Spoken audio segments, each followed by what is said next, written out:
the best of the week on Relevant Radio. But I want to pivot slightly, Dr. Birzer, because you wrote a book as well on Christopher Dawson, the English historian.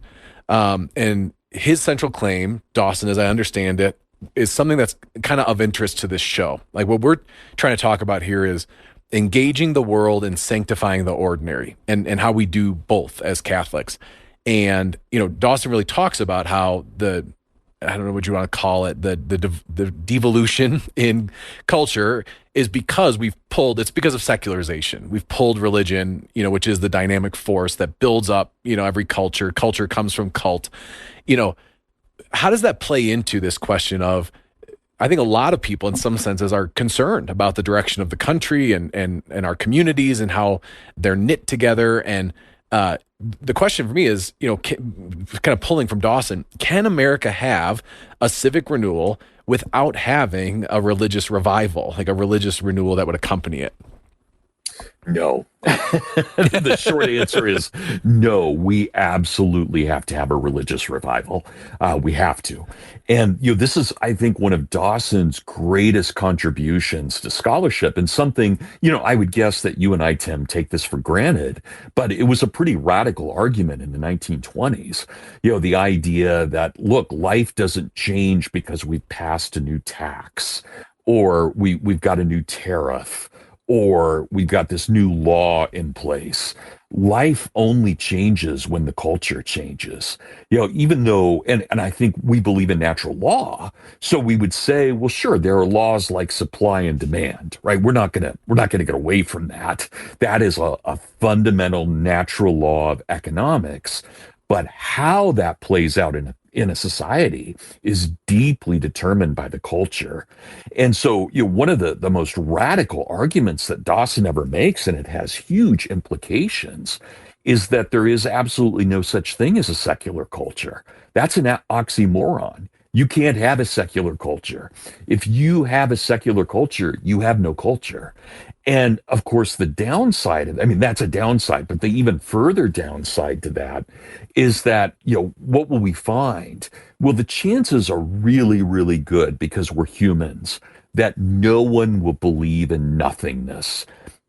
Atheism comes along every once in a while. It lasts for a generation, but it doesn't pass on. What happens is you start believing in drugs, or you become obsessed with Hollywood or the Met Gala or celebrity culture. They become your saints. Or even more deadly, you become a Marxist or a fascist because they're false religions. So this is the problem. If we don't have a serious Christianity, if we don't have a John Paul II, if we don't have a Cardinal Ratzinger, if we don't have people, Ronald Reagan, whatever we think of Ronald Reagan's politics, he believed in himself and he believed in us. He called to us to be our better selves, which I think is why the 80s were great. They were great, not just because it was a fun culture and we loved each other and, we had simple minds and we had all the great music of the time, but it was also because we had a president who said, you need to be worthy of yourselves.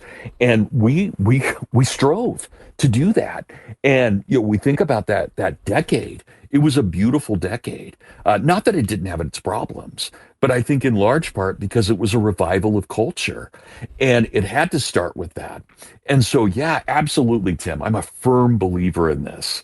And, one of the great things we have as Catholics is we've got a truth that is 2,000 years old. And if we go all the way back to the creation, even much older than that. So, we've got these incredible truths, and we can mock them. We can forget them, we can ignore them, but they're always there. And we just have to be reminded of those things.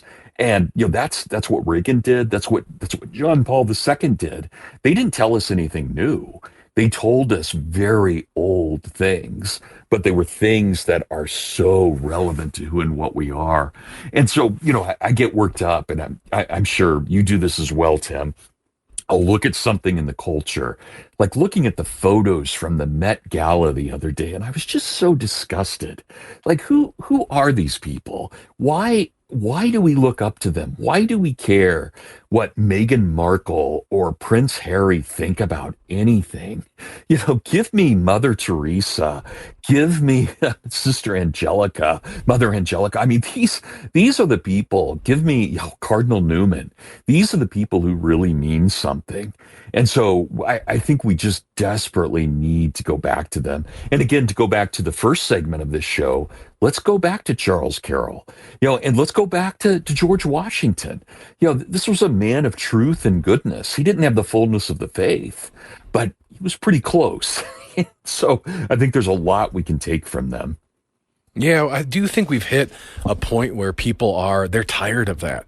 They're tired of the lack of culture and of the shallow and of the Met Gala. It was bizarre. It was sad. I look at these pictures. It literally made me sad. Of it's almost like how bizarre. And these are you're right. The photos and the figures that are kind of held up as people that are supposed to be worthy of our attention. And it really just kind of hits you in the heart. And it makes me think of, in some ways, the Hillsdale obviously has BCSI schools, right? The Barney Charter School Initiative is this outreach program of Hillsdale College that is kind of aimed at the revitalization of public education by launching classical K through 12 charter schools. Our kids go to a BCSI school, and that's great, Tim. We've kind of loved it because it feels like we're part of this project that is certainly for our kids helping. We've seen the impact it's had on them, but a wide kind of broad swath of kids who are being exposed to the good, true, and beautiful, and really in a way that's very accessible. What are other things? So that's one idea that comes to mind of almost like how do you put the cult back in culture? How do we return people's focus to some of these classical figures and ideals? What are other things you've seen when you think about the renewal of culture? Like, what can moms and dads and families do to start really living it out in their communities and homes right now? Yeah, let me offer just another example too. In Hollywood, I look at someone like Christopher Nolan. He's making beautiful movies that are deeply, deeply artistic and rooted in truth. They're not Christian, but they're good. And so those are the kinds of things, we need to encourage. We need to encourage the Christopher Nolans. We need to make sure that when the Odyssey comes out, we all go see it. We've got to show Hollywood this is what we really care about. Or even, I think about minor things. If you've seen the show Dark Winds, and I'm not a huge TV watcher, but when there are good things out there, I want to support them. That's a great show. Or Daredevil, deeply Catholic show. Actually blatantly Catholic. So those are the kinds of things that I think in pop culture we need to say, okay, this is what we want. This is good. But families, Tim, I'm 58. We have 7 kids. I'm very proud of all of them. They've turned out well. My oldest is 27. My youngest is 14. We have it's a big family. We have a party everywhere we go. We like each other. I would just encourage, especially, your producer, Gavin. I love Gavin. He was a great student. We love Gavin. Yes. And Erie is getting married in November. Amen. Go do that. Have a family, raise kids. Those, in a way, if you think about Catholics not really believing in birth control, in the long run, we're going to outpopulate everybody as long as we take that mandate seriously. And that's what black, white, male, female. Those are the kinds of things we need to be doing.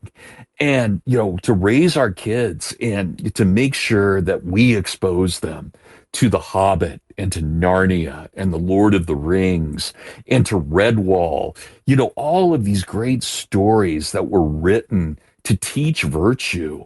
Those are the kinds of things we're going to do. And, I think it's always frustrating, Tim. This goes back to the Dawson point.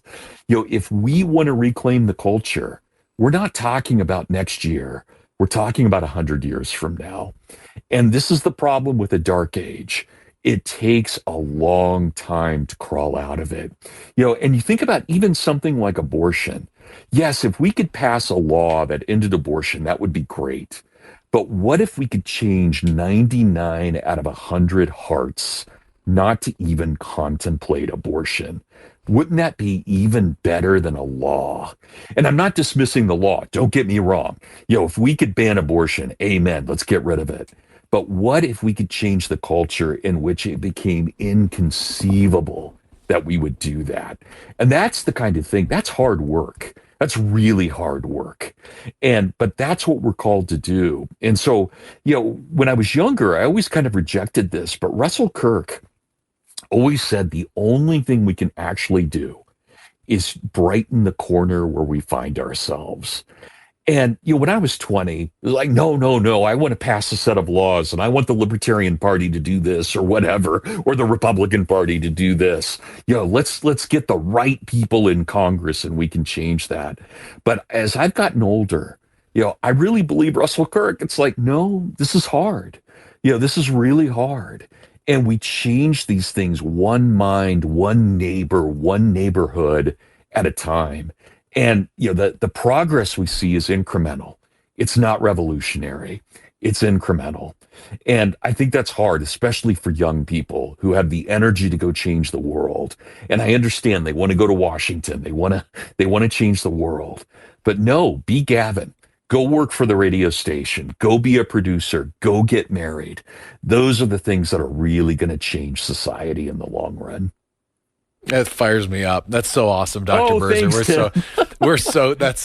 I mean, this is it though, right? It's the magnanimity of the moment, of the ordinary circumstances, and that is, you're right, in the sense it could seem discouraging that our reach is so limited. On the other hand, it makes every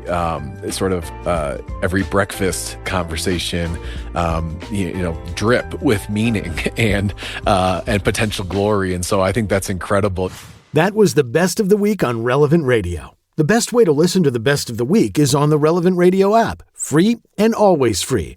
Download and share the #1 free Catholic app today in the App Store.